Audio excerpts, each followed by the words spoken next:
Hello मेरे प्यारे बच्चों।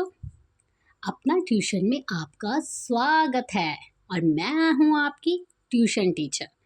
तो आज हम क्या पढ़ने वाले हैं? आज हम पढ़ने वाले हैं क्लास 4th का हिंदी व्याकरण।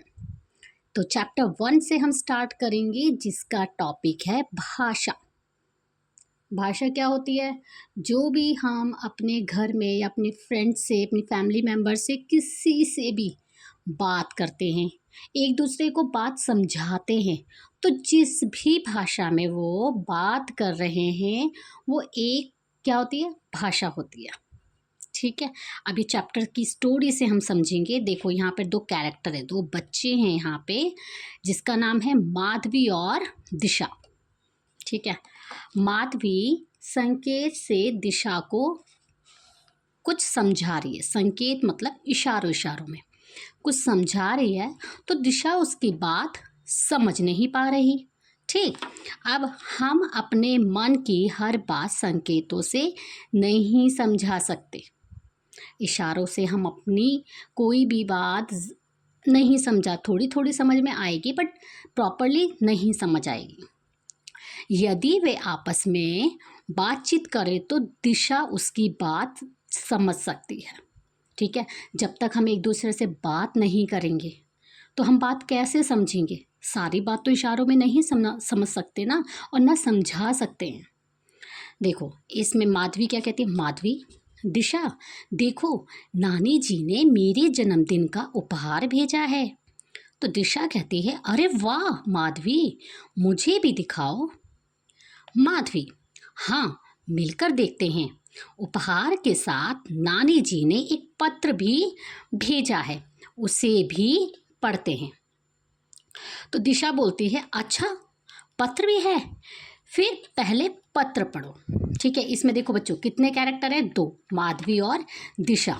अब इस स्टोरी से हमने क्या सीखा अब बताते हैं। इसमें हमने सीखा जो माधवी है, दिशा को माधवी की बात कैसे पता चली? स्टोरी किस मतलब लेटर किसने, पत्र किसने पढ़ा था? माधवी ने पढ़ा था। सुना किसने था? दिशा ने सुना था। तो दिशा को माधवी की बात कैसे पता चली? सुनकर। ये देखो सुनकर पता चली, क्योंकि माधवी तो क्या कर रही थी? वो तो पत्र पढ़ रही थी। तो सुना किसने? दिशा ने।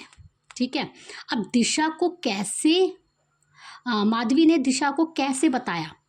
कैसे बताया? माधवी ने दिशा को बोलकर, मतलब जो वो पत्र पढ़ रही थी उसे बोलकर बताया। फिर दिशा ने पत्र में लिखी बात कैसे जानी? पढ़कर। ठीक। तो दिशा की नानी ने उसे पत्र कैसे भेजा? कैसे भेजा था? लिखकर। अब इस प्रकार हम सुनकर, बोलकर, पत्र पढ़कर और लिखकर हम अपने विचार प्रकट करते हैं तथा दूसरों के विचार जानते हैं। अब इसकी परिभाषा है, क्या है परिभाषा?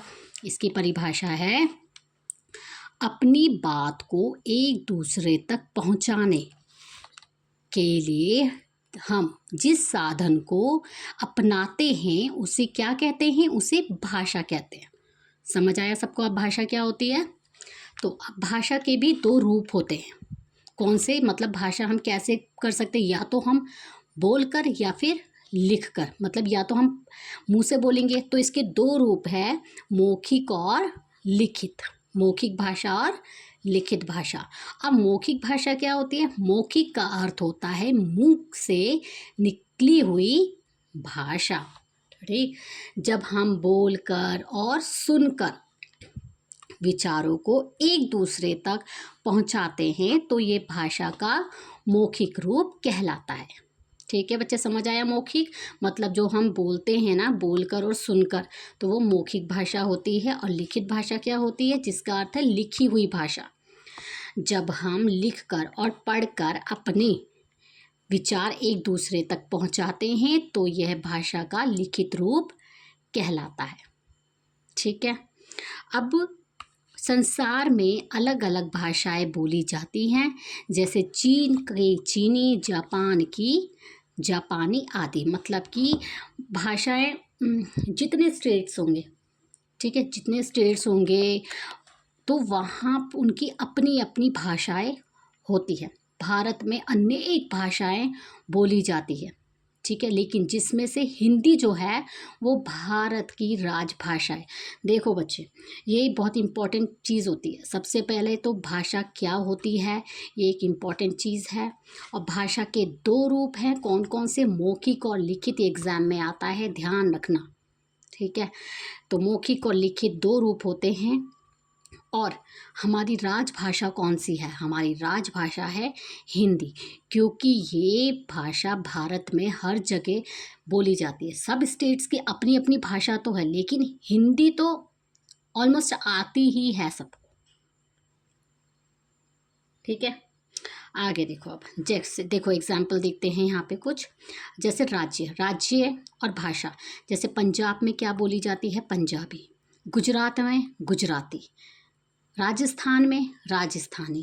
केरल में मलयालम, ठीक।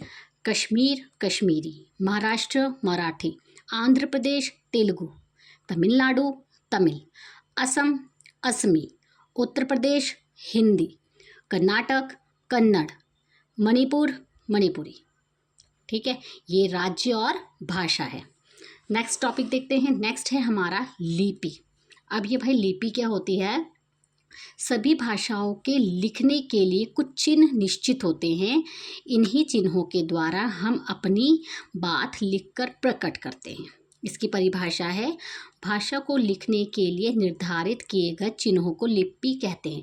मतलब ये देखो कि जो हम लिखते हैं ना, हम किस तरह से लिखते हैं, जो हमारे लिखने का एक तरीका है वो लिपि होता है। जैसे हिंदी को हम हिंदी में करते हैं, हिंदी की एक्चुअली ये जो है ना ये चीज़, इसकी भी एक लिपि है। उस लिपि को क्या कहते हैं, ये हिंदी तो है ही है, हिंदी एक सब्जेक्ट हो गया, विषय हो गया, लेकिन लिपि, यहाँ देखो बेटा, हिंदी की लिपि है देवनागरी, अंग्रेजी की लिपि है रोमन, संस्कृत की देवनागरी, मराठी देवनागरी, पंजाबी गुरुमुखी। ये सारी क्या है, लिपि, ठीक है। व्याकरण क्या होता है, ये व्याकरण की बुक है, तो सबसे पहले आपको व्याकरण के बारे में नॉलेज होनी चाहिए कि व्याकरण होता क्या है। व्याकरण वो होता है जो हम बात शुद्ध रूप से दूसरों तक समझा सकते हैं। जैसे अगर मैं आपको बोलूं कि मैं हूँ, रही, खाना, ये कोई सेंटेंस बना, नहीं बना। अगर हमको व्याकरण पता होगी तो हम इसको करेक्ट कर सकते हैं। जैसे मैं खाना खा रही हूँ, ठीक है। यानी कि व्याकरण क्या होता है कि भाषा का शुद्ध प्रयोग करना, यह ज्ञान हमें भाषा विशेष का व्याकरण सिखाता है, ठीक। व्याकरण की सहायता से हम शुद्ध बोलना, पढ़ना और लिखना सीखते हैं, ठीक है। सबको समझ आया चैप्टर? अगर कोई डाउट है तो मुझे बताना। बाय।